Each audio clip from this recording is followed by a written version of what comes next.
আমি এম রশিদুজ্জামান মিল্লাত রাষ্ট্রপতি হিসেবে দায়িত্ব নিয়ে 4 মন্ত্রী ও 2 প্রতিমন্ত্রীকে শপথ পাঠ করালেন মির্জা ফখরুল ইসলাম আলমগীর। আমি আইন অনুযায়ী শুক্রবার সন্ধ্যায় বঙ্গভবনের দরবার হলে আনুষ্ঠানিকভাবে শপথ নেন মন্ত্রিসভার নতুন 6 সদস্য। শপথ অনুষ্ঠানে উপস্থিত ছিলেন প্রধানমন্ত্রী তারেক রহমান সহ সরকারের গুরুত্বপূর্ণ ব্যক্তি ও রাজনৈতিক নেতারা। প্রথমে পূর্ণ মন্ত্রী হিসেবে শপথ নেন বিএনপির স্থায়ী কমিটির সদস্য ডক্টর আব্দুল মঈন খান, আন্দালিব রহমান পার্থ, রশিদুজ্জামান মিল্লাত ও সাচিং প্রু জেরি। পূর্ণমন্ত্রীদের পর প্রতিমন্ত্রী হিসেবে শপথ নেন হুমায়ুন কবির ও শামীম কায়সার। আমি মোহাম্মদ শামীম কায়সার সশ্রদ্ধ চিত্তে শপথ বা দৃঢ়ভাবে স্থানীয় সরকার, পল্লী উন্নয়ন ও সমবায় মন্ত্রণালয়ের মন্ত্রীর দায়িত্ব পেয়েছেন ডক্টর আব্দুল মঈন খান। বেসরকারি বিমান পরিবহন ও পর্যটন মন্ত্রণালয়ের প্রতিমন্ত্রী থেকে একই মন্ত্রণালয়ের পূর্ণমন্ত্রী হয়েছেন রশিদুজ্জামান মিল্লাত।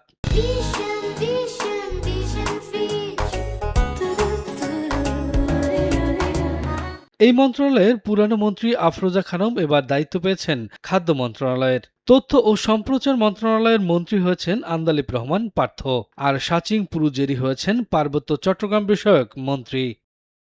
প্রধানমন্ত্রীর পররাষ্ট্র উপদেষ্টা থেকে পররাষ্ট্র প্রতিমন্ত্রী হয়েছেন হুমায়ুন কবির। প্রতিমন্ত্রী শামা ওবায়দের দায়িত্ব বহাল, ফলে পররাষ্ট্র মন্ত্রণালয়ে এখন প্রতিমন্ত্রী 2 জন। এছাড়া ধর্ম মন্ত্রণালয়ের প্রতিমন্ত্রী হয়েছেন শামীম কায়সার, লিংকন।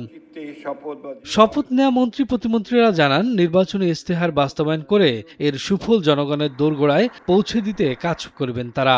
বাংলাদেশের, আমার দেশের জন্য কাজ করার পেয়েছি, and I will do it with the utmost sincerity, commitment in safeguarding the national interest of the people of my country. মাননীয় প্রধানমন্ত্রী নির্বাচিত করেছেন মন্ত্রী হিসাবে। আমি প্রথমে আল্লাহর কাছে কৃতজ্ঞতা জানাই এবং মাননীয় প্রধানমন্ত্রী আমাকে যে পূর্ণ দায়িত্বটা দিলেন সেই দায়িত্ব যাতে পালন করতে পারি সেই জন্য আমি আপনাদের সকলের কাছে দোয়া চাই। মাননীয় প্রধানমন্ত্রী তিনি যেদিন সরকার গঠন করেন তিনি প্রথম দিনেই বলেছিলেন যে আমরা যে কাজগুলো করব দেশের জন্য সেই কাজগুলো মূল্যায়ন হবে। তারই ফলশ্রুতিতে আমি বিশ্বাস করি আজকের এই সিদ্ধান্ত নেওয়া হয়েছে। পরে অর্থমন্ত্রী জানান, রুটিন ওয়ার্কের অংশ হিসেবেই কলেরব বাড়ল মন্ত্রিসভার। মন্ত্রীদের কাজের মূল্যায়ন অব্যাহত থাকবে বলেও জানান তিনি।